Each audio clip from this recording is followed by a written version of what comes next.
परिवहन एवं संचार टॉपिक हम लोगों ने पिछले क्लास में पढ़ना प्रारंभ किया था और इस क्रम में हम लोगों ने जाना था कि परिवहन का मतलब होता है ढोना, किसी वस्तु या सेवा को एक स्थान से दूसरे स्थान तक ले जाना या ले आना परिवहन कहलाता है। पिछले क्लास में हम लोगों ने परिवहन के दो विधा के बारे में चर्चा किया था, जिसमें हम लोगों ने रेल परिवहन और सड़क परिवहन के बारे में चर्चा कर लिया है। रेल और सड़क परिवहन के बारे में हम लोगों ने चर्चा कर लिया है। आज हम लोग सबसे पहले पढ़ेंगे जल परिवहन। परिवहन का सबसे सस्ता अगर कोई साधन है तो वह कौन है? जल परिवहन। जल के माध्यम से एक स्थान से दूसरे स्थान तक जाना या आना क्या कहलाता है? जल परिवहन कहलाता है। जल परिवहन मतलब जल के माध्यम से आप एक स्थान से दूसरे स्थान तक जाते हैं तो उसको जल परिवहन कहते हैं। और जल परिवहन के दो रूप हैं। कितने प्रकार हैं? एक राष्ट्रीय जल मार्ग, दूसरा अंतर राष्ट्रीय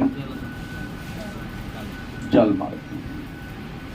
राष्ट्रीय जल मार्ग होगा वह किसमें होगा? नदी या नहर में होगा। और अंतरराष्ट्रीय क्या होगा?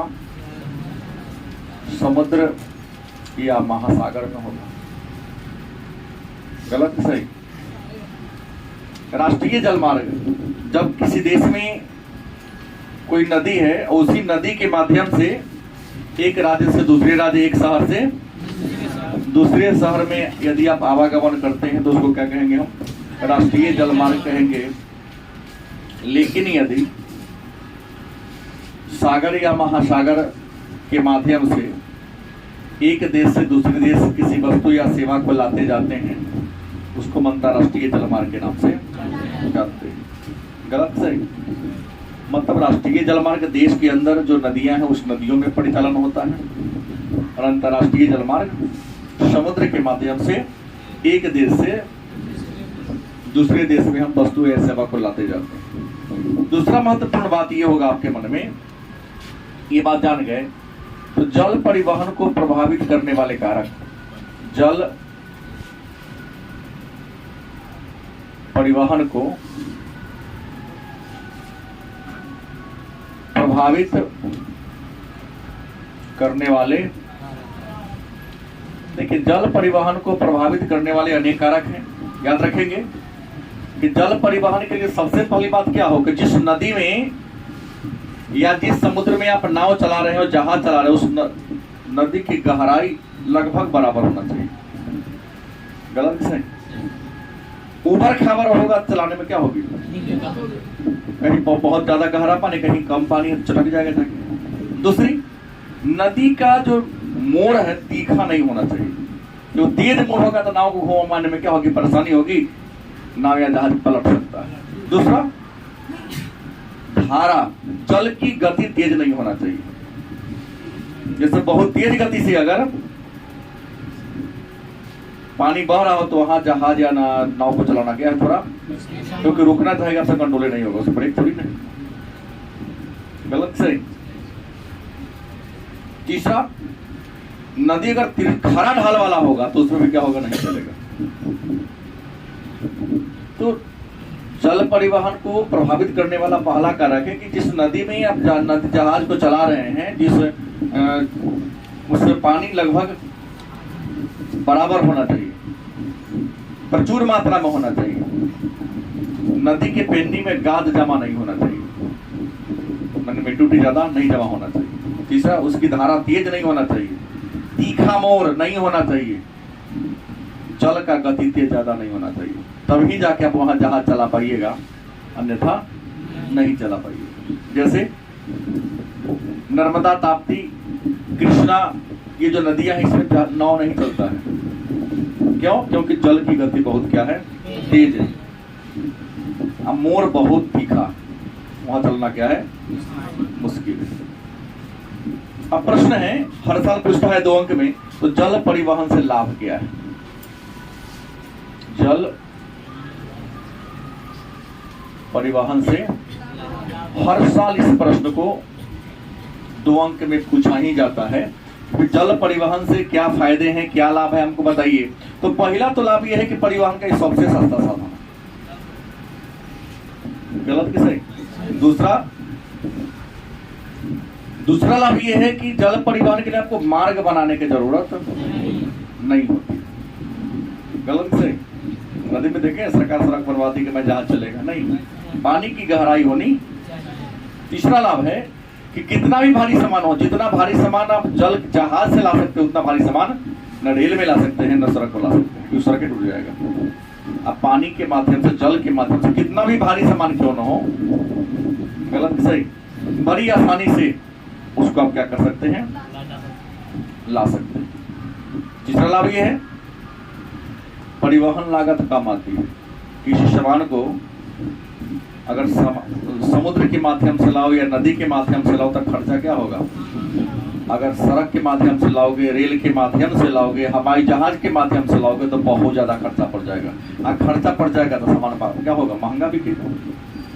तो इसमें परिवहन लागत कम आती है। तो 2 अंक का प्रश्न है कि जल परिवहन का लाभ, तो पहला लाभ ये है कि परिवहन का सबसे सस्ता साधन है। दूसरा, इसमें परिवहन लागत कम आती है। तीसरा, इसमें मार्ग निर्माण की जरूरत नहीं होती है। और चौथा लाभ है कितना भी भारी सामान क्यों न हो,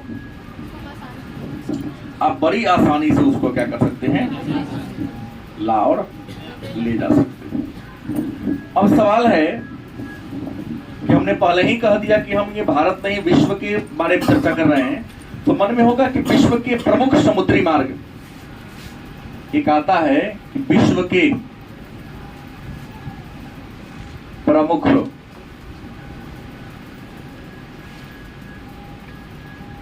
समुद्री,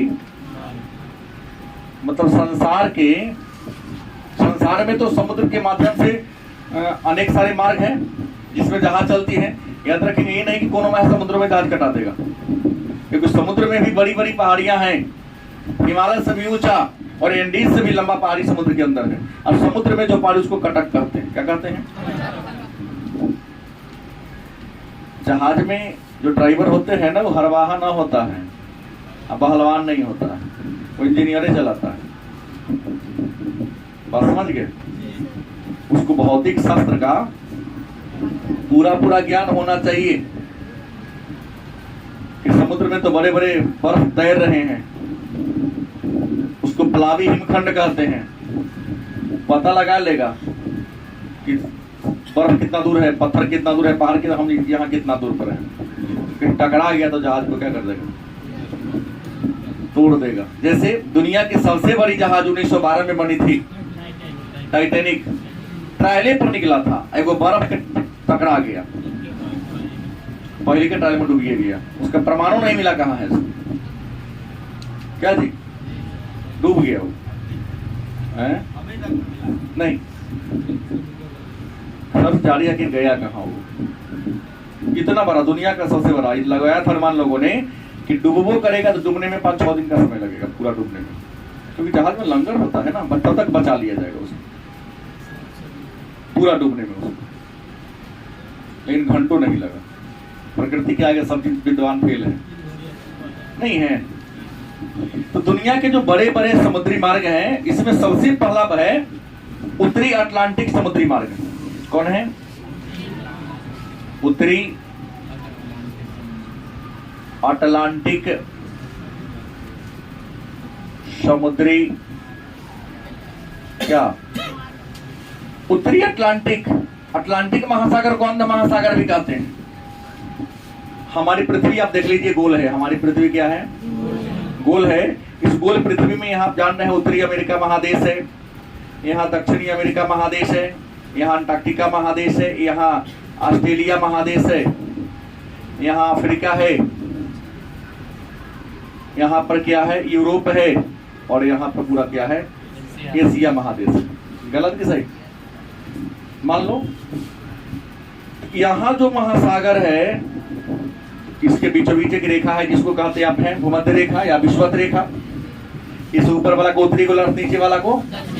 तो ये जो महासागर है यहाँ पश्चिम में उत्तरी अमेरिका, दक्षिणी अमेरिका, पूरब में यूरोप और अफ्रीका, है ना, इसी के बीच एस आकृति के रूप में एक महासागर, इसको अटलांटिक महासागर या अंध महासागर कहते हैं। दुनिया इसके ऊपर वाला हिस्सा को उत्तरी अटलांटिक महासागर और नीचे वाला को दक्षिणी अटलांटिक महासागर कहते हैं। तो इसके बारे में कह रहा है उत्तरी अटलांटिक महामार्ग दुनिया का सबसे व्यस्त समुद्री मार्ग है। संसार में 5 महासागर है, 5 महासागर में जहाज चलते हैं, लेकिन सबसे ज्यादा जहाज इस उत्तरी अटलांटिक समुद्री मार्ग में चलता है। क्यों ऐसे? इसके पीछे रीजन क्या है? लेकिन पीछे रीजन यह ऐसा जल मार्ग है जिसके पूरब में 2 महादेश है, पश्चिम में भी क्या है, और व्यापार के दृष्टिकोण से सब धनी के देश यहाँ है। यहाँ देखो अमेरिका है, कनाडा है, यहाँ इंग्लैंड है, जर्मनी है, फ्रांस है, क्या जी, इटली है। व्यापारिक दृष्टिकोण से यहाँ सब धनी के देश है, बड़े अच्छे अच्छे बंदरगाह। तो ये उत्तरी अटलांटिक महासागर महामार्ग दुनिया का सबसे व्यस्त समुद्री मार्ग है।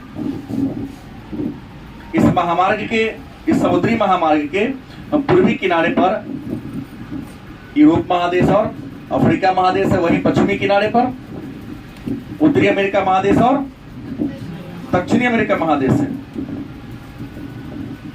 ये इतना व्यस्त है कि इस मार्ग को हम बृहद ट्रंक मार्ग भी कहते हैं।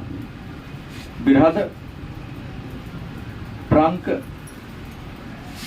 मार्ग के नाम से भी क्या करते हैं, जानते हैं। इस महामार्ग में दुनिया के सबसे ज्यादा बड़े बड़े बंदरगाह और विस्तृत बंदरगाह है, जैसे Liverpool, Manchester, London, Rotterdam, Hamburg, जितने भी बड़े बड़े बंदरगाह हैं इसी मार्ग पर है। इसके अलावा दूसरा है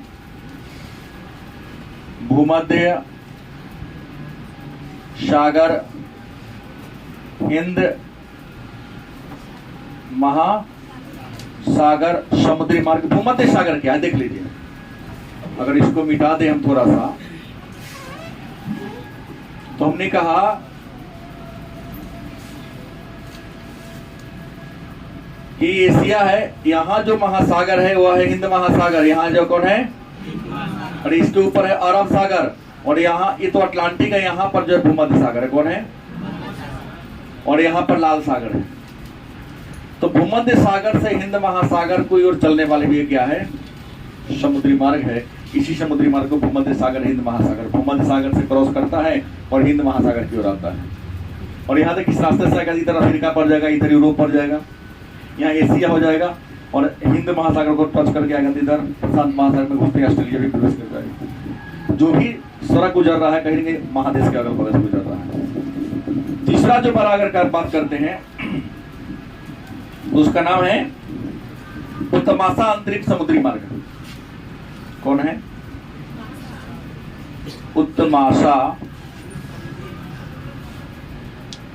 अंतरिक्ष कौन मार्ग? समुद्री मार्ग। देखिए मैं आपको बता दूं कि ये जो अफ्रीका महादेश है, अफ्रीका महादेश के सबसे नीचे वाला बिंदु को अंग्रेजी में Cape of Good Hope, Hindi में उत्तमाशा अंतरिक्ष कहते हैं। अफ्रीका महादेश के जो सबसे दक्षिणी पॉइंट है, इसको हिंदी में क्या कहते हैं? उत्तमाशा अंतरिक्ष, अंग्रेजी में Cape of Good Hope. Vasco da Gama, यहाँ पर पुर्तगाल देश है, बगल में स्पेन है, इसी मार्ग से होते हुए इंडिया ऐसे पहुंचे। यह भी एक समुद्री मार्ग है। देखिए अफ्रीका महादेश के अगल बगल जितने टच करते हुए जा रहा है, इस मार्ग को हम क्या कहते हैं? उत्तमाशा समुद्री मार्ग के नाम से जानते हैं। अगला कौन है? उत्तरी प्रशांत महासागर। चौथा कौन है? उत्तरी प्रशांत महासागर समुद्री मार्ग। देखिए प्रशांत महासागर कौन है? तो हमने बीच वाला को कहा अटलांटिक महासागर कहा था, अटलांटिक को कहते हैं। तो उत्तरी अमेरिका महादेश के पश्चिम में, दक्षिणी अमेरिका महादेश के पश्चिम में यहाँ, और एशिया महादेश के पूरब में। गोल जोड़ोगे तो गोल है धरती ना, तो सट जाएगा। जो महासागर उसको क्या कहते हैं? प्रशांत उत्तरी, इसके ऊपर वाला को उत्तरी, नीचे वाला को दक्षिणी प्रशांत महासागर। तो ये जो महासागर है देखिए, इसके पूर्व में उत्तरी अमेरिका, पश्चिम में यूरोप है, सॉरी एशिया है। तो एशिया के भाई जापान यहाँ पर है, इधर अमेरिका है, बड़े पैमाने पर व्यापार होता है, इसी मार्ग कहते हैं। इसके अलावा दक्षिणी प्रशांत महासागर, इसके अलावा पांचवा कौन है? दक्षिणी प्रशांत महासागर। प्रशांत महासागर जो भूमध्य रेखा के नीचे है, क्योंकि नीचे है इसलिए इसका नाम क्या पड़ गया? दक्षिणी प्रशांत महासागर के नाम से। तो ये तो समुद्र वाला मार्ग हमने बता दिया, लेकिन समुद्री मार्ग के अलावे कुछ नहर भी है। अगर आपसे कोई प्रश्न करे कि दुनिया के बड़े समुद्री जल मार्ग का नाम लिखिए, तो ये 5 लिखेंगे तो 2 अंक आपको। हालांकि उत्तरी अटलांटिक महासागर, इसको बृहत मार्ग भी कहते हैं, कई बार 2 नंबर में पूछा गया है। तो जो मैं बोला हूं ना, इसके बगल में कौन कौन महादेश है, इधर कौन कौन महादेश है, और कहाँ जो बड़े बड़े बंदरगाह है नाम लिख देना है, 2 नंबर आपको मिल जाएगा। इसके अलावे दुनिया में कुछ व्यस्त नहर भी है, जिन नहर के माध्यम से भी जहाज का परिचालन होता है। इसमें सबसे पहला क्या होगा? स्वेज नहर। कौन है? कौन नहर है? दूसरा मैं पढ़ूंगा पनामा नहर, दोनों पूछा गया प्रश्न है। कौन है? ये स्वेज नहर कहां होगा, पर इसको देखने की जरूरत है। तो हमने कहा कि यहां पर एक महादेश है यूरोप, और यहां पर एक देश था अफ्रीका। कौन महादेश है? यहां पर है भूमध्य सागर, मेडिटेरियन सी, और यहां पर रेड सी, आरसी, और यहां पर बगल में है अरबियन सी, अरब सागर। और अरब सागर के किनारे जानिए हमारा इंडिया है। यहां पर इंग्लैंड था। यहां पर क्या था? इंग्लैंड भारत को अपना उपनिवेश बना के रखा था। तो इंग्लैंड का व्यापारिक जहाज के माध्यम से ऐसे ऐसे टच करते हुए आता था, केप ऑफ गुड होप होते हुए यहाँ पर पहुंच जाता था। कारण क्या था कि पहले एशिया महादेश,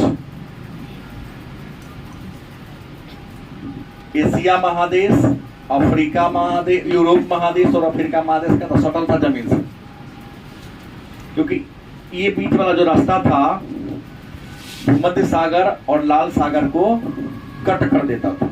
इसी जगह का नाम था स्वेज। क्या नाम था? स्वेज। यहाँ धरती की चौड़ाई लगभग 150 किलोमीटर थी। कितनी? 150 किलोमीटर का ऐसा खाली जगह था, समतल मैदान था, जो भूमध्य सागर और लाल सागर के पानी को मिलने नहीं दे रहा था।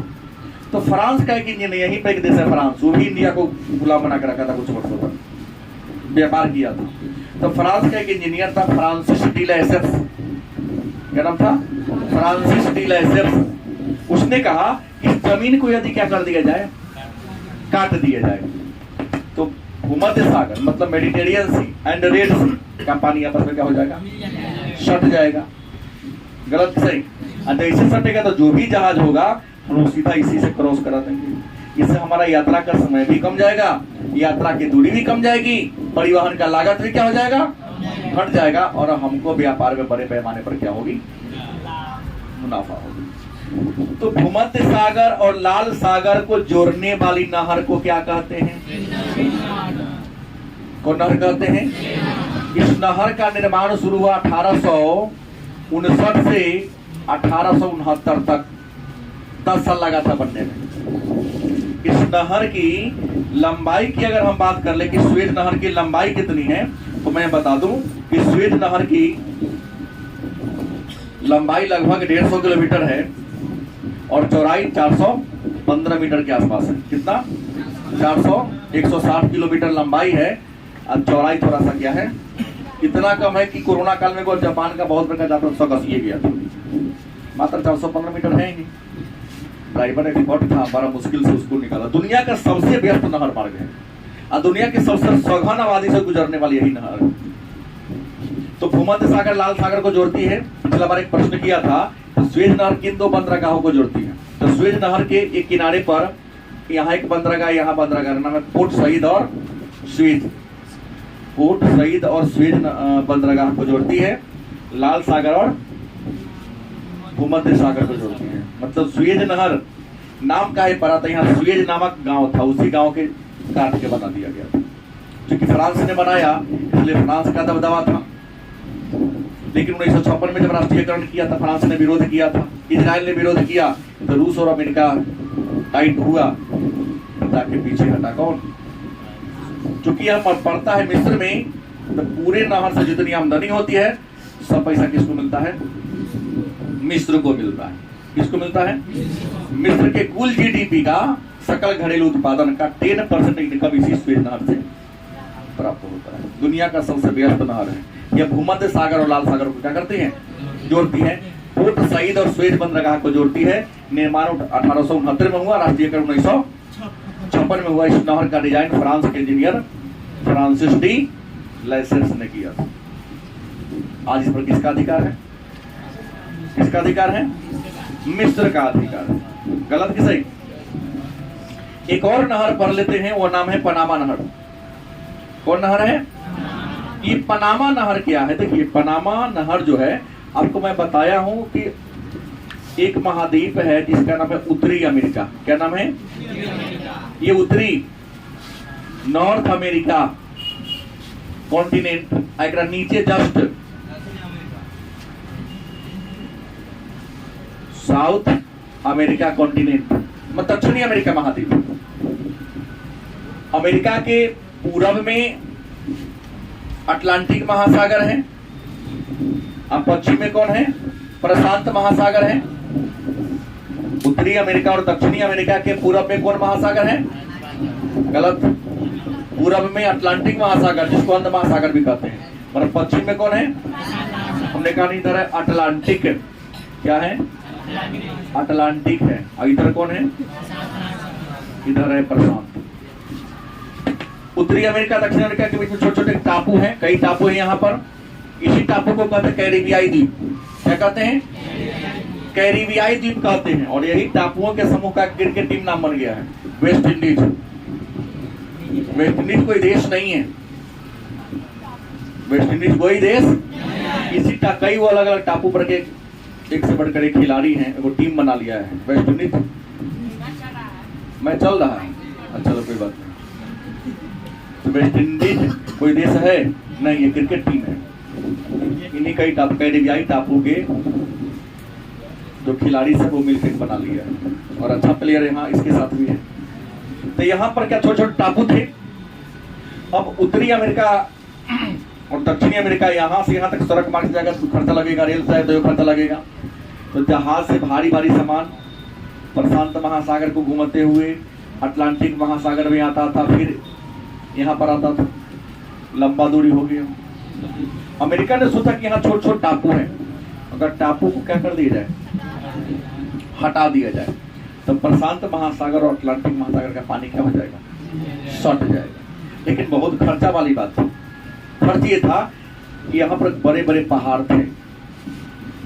देश तो कम था, नुकसान तो देश को कम हो रहा था, लेकिन काटने में खर्चा ज्यादा आ रहा था क्योंकि पथरीली जमीन थी। लेकिन फिर भी अमेरिका ने हार नहीं मानी। अमेरिका ने पूरा खर्च उठाया अपना और 1904 ईस्वी में बनाना शुरू किया। 10 साल का समय का 14 में बन के क्या हो गया? तो यहां से नहर निकाल दिया। चूंकि नहर को बनाने के लिए पनामा नामक जगह को काटा गया था। कौन गांव को? पनामा नामक जमीन को काटा गया, तो नामे पड़ गया पनामा नहर।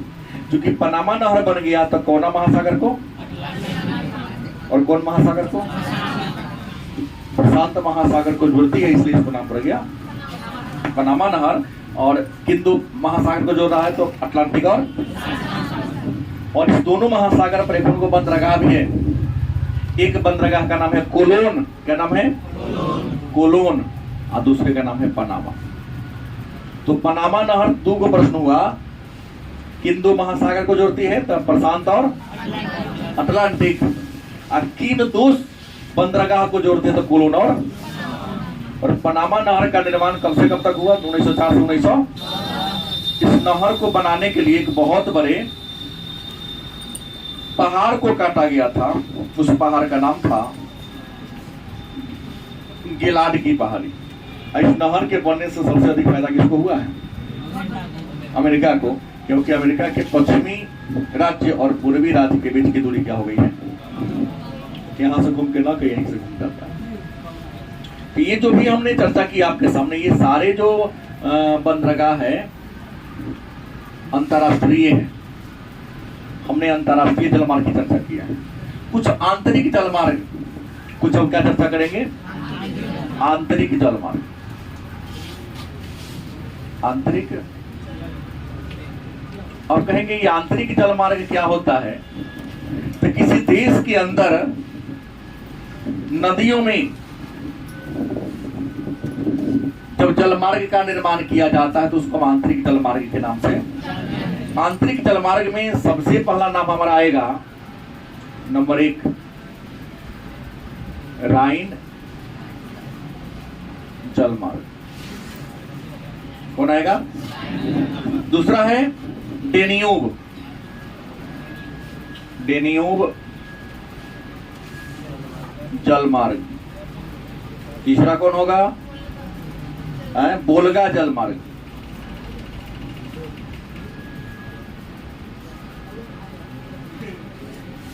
चौथा होगा बृहद या महान झील जलमार्ग। महान झील अमेरिका में है जलमार्ग। अमेरिका में 5 गो, अमेरिका और कनाडा के सीमा पर 5 गो झील है। ठीक है, उन 5 झील को सम्मिलित रूप से क्या कहते हैं? महान झील। और अगला कौन है? मिसिसिपी। 5वां कौन है? हाँ, मिसिसिपी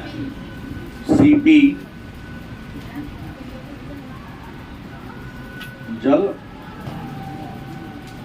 तो ये 2 बात तो यहां आ गया। अगर आपसे कुछ प्रश्न करे कोई आदमी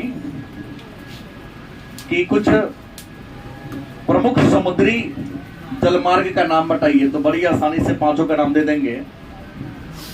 भूमध्य सागर, हिंद महासागर जलमार्ग, उत्तरी अटलांटिक समुद्री मार्ग जिसका नाम है बृहद ट्रंक मार्ग, उत्तर महासांतरिक समुद्री मार्ग, उत्तरी प्रशांत महासागरीय जलमार्ग, दक्षिणी प्रशांत महासागरीय जलमार्ग।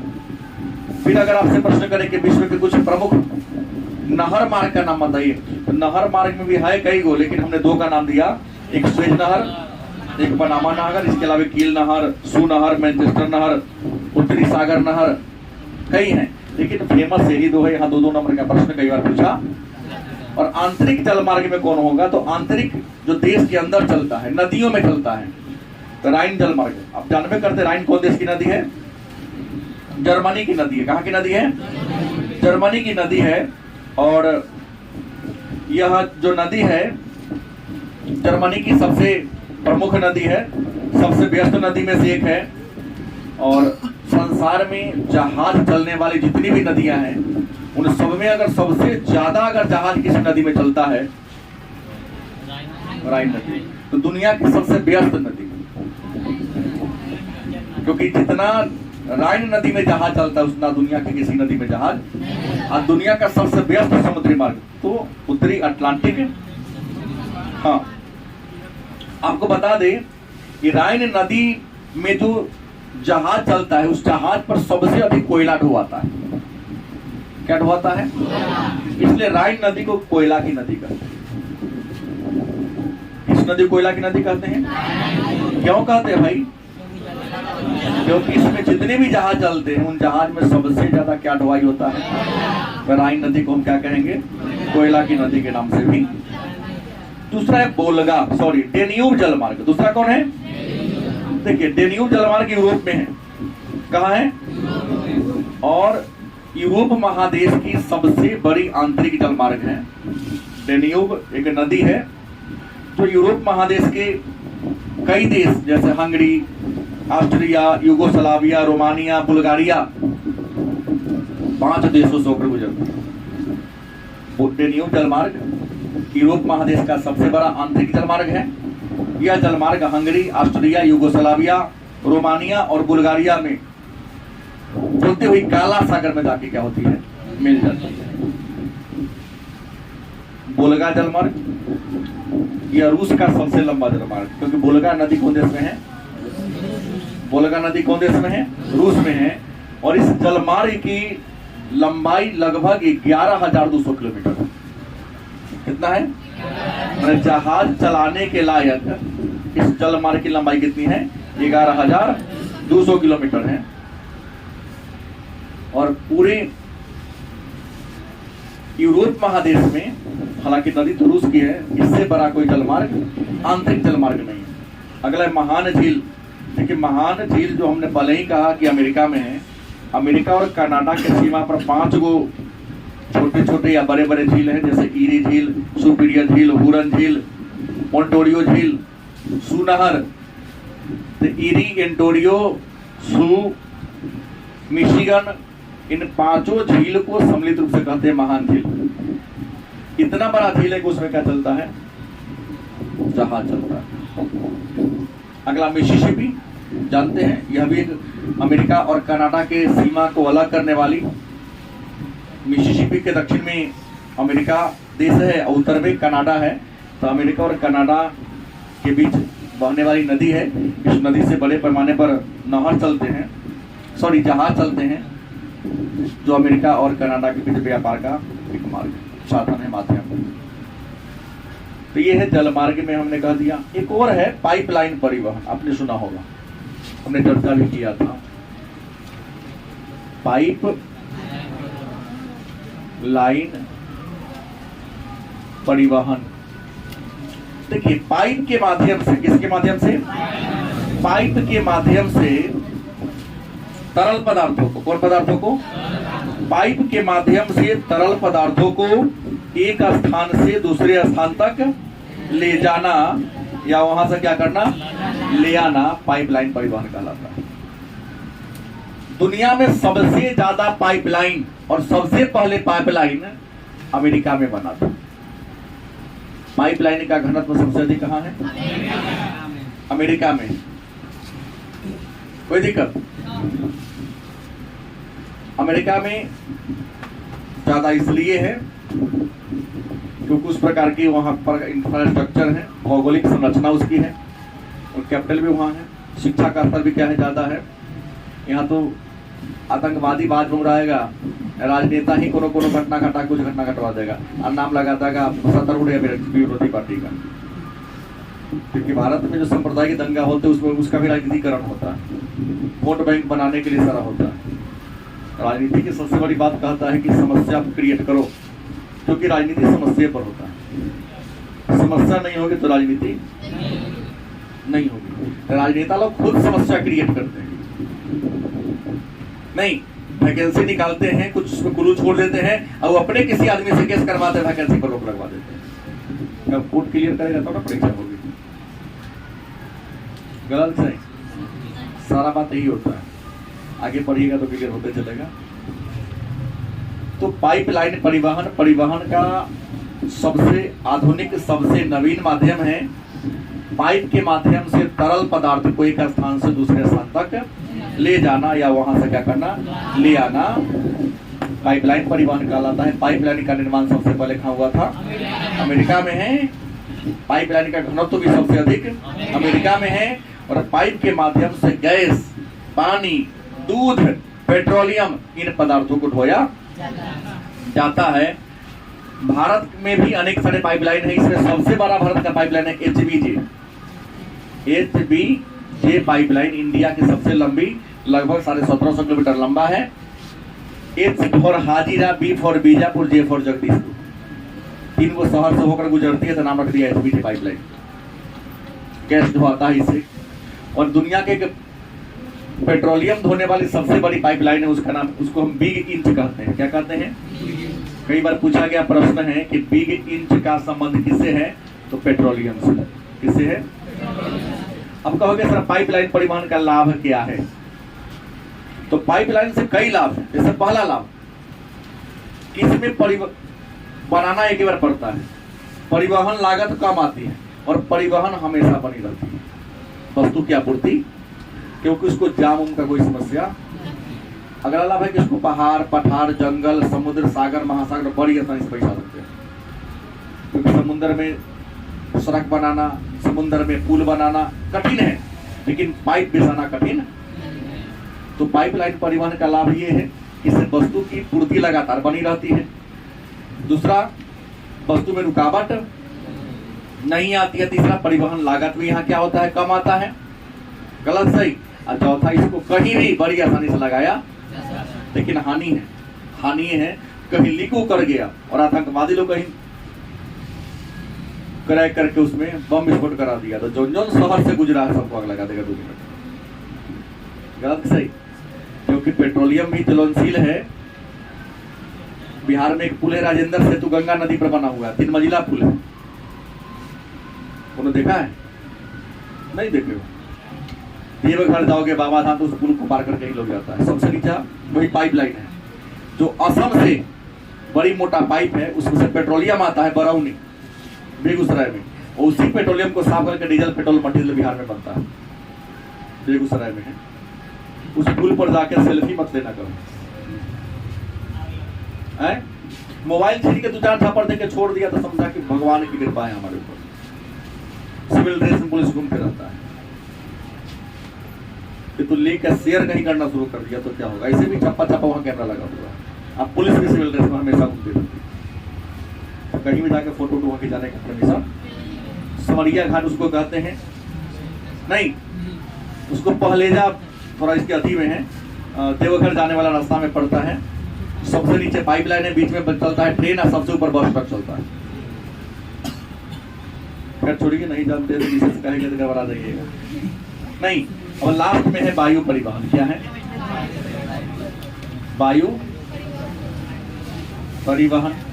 मैं बोल दिया हूं, भले ही कि हवा के माध्यम से, किसके माध्यम से? हवा के माध्यम से यदि आप एक स्थान से दूसरे स्थान तक जाते हो या वहां से क्या करते हो, उसे क्या कहोगे? क्या कहेंगे? हवा के माध्यम से एक स्थान से दूसरे स्थान तक जाना या आना वायु परिवहन कहलाता है। और शायद आपको पहले भी मैं बोल दिया हूं कि वायु परिवहन परिवहन का सबसे तेज लेकिन सबसे महंगा साधन नहीं। वायु परिवहन के कारण आप दुनिया के किसी भी कोना में अधिक से अधिक 35 घंटा में जा सकते हो। संसार के एक कोना से दूसरे कोना में जाने में अधिकतर समय कितना लगेगा? मात्र 35 घंटा। माने 35 घंटा में दुनिया के आर पार आप कर सकते हो। हाँ, वायु परिवहन। पैदल में तो पूरा जीवन कट जाएगा, सब जहाज से भी बहुत लंबा समय लगेगा। तो परिवहन का सबसे तेज है, लेकिन सबसे क्या है, आम आदमी का पॉकेट इसको अलाउ नहीं कर पाता है। उसके पॉकेट से क्या होता है, ऊपर दिल्ली अगर जाते हैं तो वहाँ भी कम से कम 3,000 रुपये लगता है। हालांकि कभी कभी हजारों में चल जाता है, ऑफर निकलता है, कभी कभी सीट खाली रहता है तो, लेकिन दिल्ली मात्र 2 घंटा में पहुंचा देता है। 1100 किलोमीटर की दूरी, जबकि अंतर्राष्ट्रीय उड़ान वाला इसे बहुत हाई स्पीड वाला होता है, उसका गति ज्यादा होता है। खैर जो हो, वायु परिवहन 2 रूप में जानिए रहे हैं। एक क्या होगा? हवाई जहाज से होगा। गलत सही? दूसरा क्या होगा? हेलीकॉप्टर से होगा। लेकिन हेलीकॉप्टर देश के अंदर ही चलता है, एक शहर से दूसरे शहर छोटी दूरी के लिए। मेन हवाई जहाज होता है।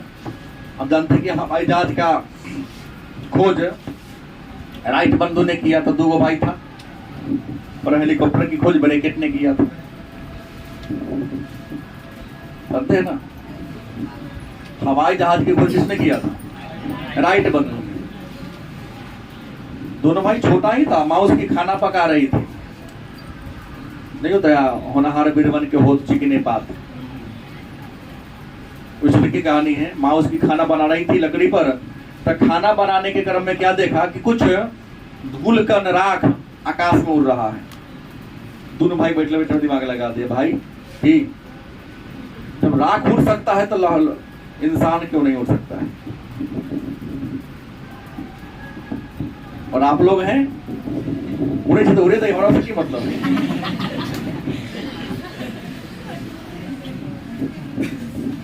गलत है सही? वहां दिमागे नहीं जाएगा। हमने कहा ना, साइंटिस्ट जहां तुम्हारा ब्रेन काम करना बंद कर देता है वहां से उसका दिमाग करना ही काम करना चालू करता है। अब तुम तुलना करोगे उसे कि ना होगा। जहां तुम्हारा दायरा खत्म होता है वहां से उसका दायरा क्या होता है, चालू होता है। और इसी से उसने क्या बना दिया, हाँ, हवाई जहाज, राइट बंधु ने। और ब्रेकेट ने क्या बनाया, हेलीकॉप्टर। ये दोनों वायु परिवहन में आपको सपोर्ट करते हैं। अब वायु परिवहन भी दो प्रकार के होते हैं, अंतरराष्ट्रीय और एक जो देश के अंदर उड़ान भरेगा उसको राष्ट्रीय वायु परिवहन करेंगे। जो एक देश से कई देशों का सफर कराएगा आपको उसे क्या कहेंगे। ये तो अलग अलग देशों का अलग अलग नाम है। इसके बारे में चर्चा विस्तार से इंडिया वाला टॉपिक जब बनेंगे तब होगा, वहां बताएंगे कि भारत में वायु सेवा प्रदान करने वाली कौन कौन कंपनी है। Indian airlines, air India main दो है, बाकी प्राइवेट भी जेट एयरवेज, इंडिगो, बहुत सारी कंपनियां हैं। हेलीकॉप्टर में पवन हंस है, उसके बारे में चर्चा। और सामान ढोने वाले में ब्लू डार्ट विमानन है, जो इंसान को नहीं सामान को ढोता है।